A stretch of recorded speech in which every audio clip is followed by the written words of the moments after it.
All right, here we are with Jazz, who has decided to take a little nap. I think he's gonna wake up for us. And we are gonna go through saddling and unsaddling Western, or with the stock saddles, because that's mostly what we do use here at Southern Reins.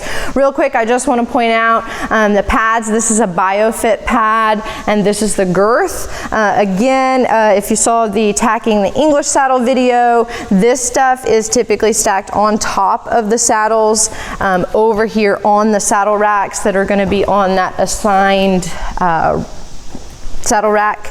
Now we have Jazz in number 2 in the cross tie pavilion, and his tack is here on rack number 2. So again, his saddle pad and girth would be on top of his saddle. We're gonna go ahead and mosey over here and put the saddle pad on him. I'm gonna set my girth down. So we're gonna go ahead and drape it across his back. Again, covering his withers, making sure his shoulders are exposed. These BioFit pads are kind of easy because they have a hole actually that is made for the withers to come up into to allow movement. And so if you kind of look, you'll see that the withers, which is this little bump over their shoulders, kind of peeks through. So that looks pretty good. Jazz is resting a hind leg. Sometimes if you're unsure about your saddle placement, you want your horse to stand up a little straighter, you can just kind of ask them to take a little make a little movement to stand up. Our horses are very calm here at Southern Reins, and so they do just get very relaxed here when they're getting ready for lessons. All right, I'm gonna grab the saddle. I'm gonna go ahead and drape the right side stirrup over the seat of the saddle. That's gonna keep it from hitting me in the legs as I carry it, and also keep it from hitting Jazz as I put it up over his back. So I'm gonna put this saddle right in the middle of that saddle pad that I already placed, making sure that none of my flaps are folded or anything like that. And I'm gonna come around to the other side and do the same. Make sure my offside billet is ready for me to put my girth on. Everything's pretty centered. I'm gonna come back over here and grab my girth. With the Western girths, some of our girths have the D-ring on both sides. Some of them look like this, where they have this other style of buckle. You want to start with your D-ring. You want to make sure that both, this is a double strap here. You want to make sure that both of these straps are going through. The instructor will check that as well, and that's a good start. We could even go up a little bit higher on this. We want to see those D-rings to be about in the middle, so we'll actually go ahead and drop that back down one. And then I'm going to go back over to the other side. This is where we're going to want to watch pretty closely. We're going to undo our latigo strap.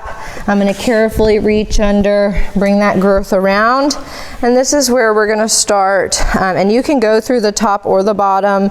We're not going to buckle this in. The Southern Reins way is to actually tie this, not to buckle it. So we're going to go with the first slot there, and we're going to go back to front with this strap, making sure that it's not twisted. Then we're going to go front to back through this top ring, and we're going to repeat this step a few times, just depending on the size of the horse and that kind of stuff.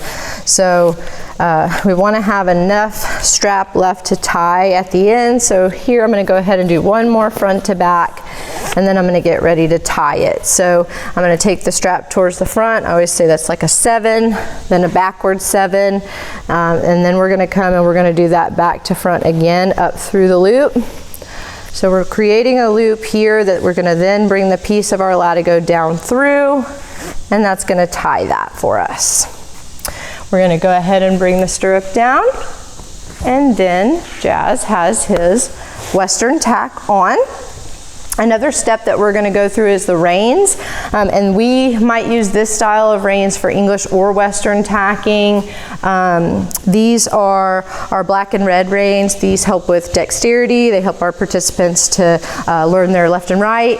The red is the right side and the black is the left. So we'll go ahead.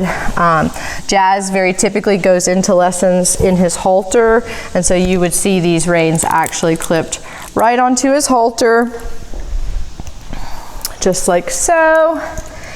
The only other thing, we just bring them back close to the saddle, but we never drape the reins over the saddle. But we do want to make sure that the knot here is sitting right in the middle and they're kind of evenly draped.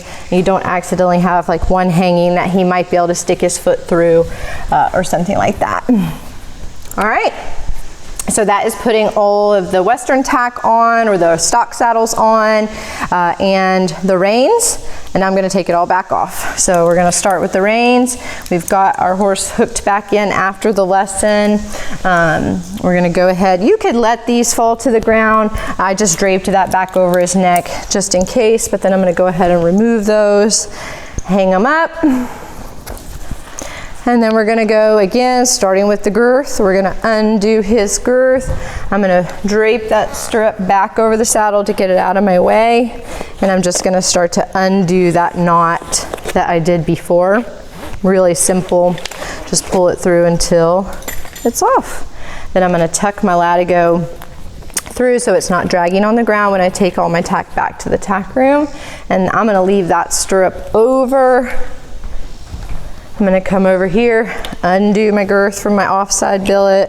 Again, I can place that girth over the top, and then I can lift everything off in one swoop. I'm gonna lift up and pull it over again, so I'm not pulling on his back.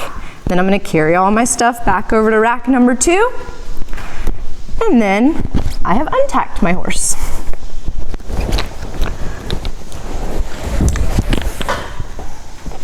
I can just stack it all back up here, and the horse leaders and team leaders will take all the tack back to the tack room.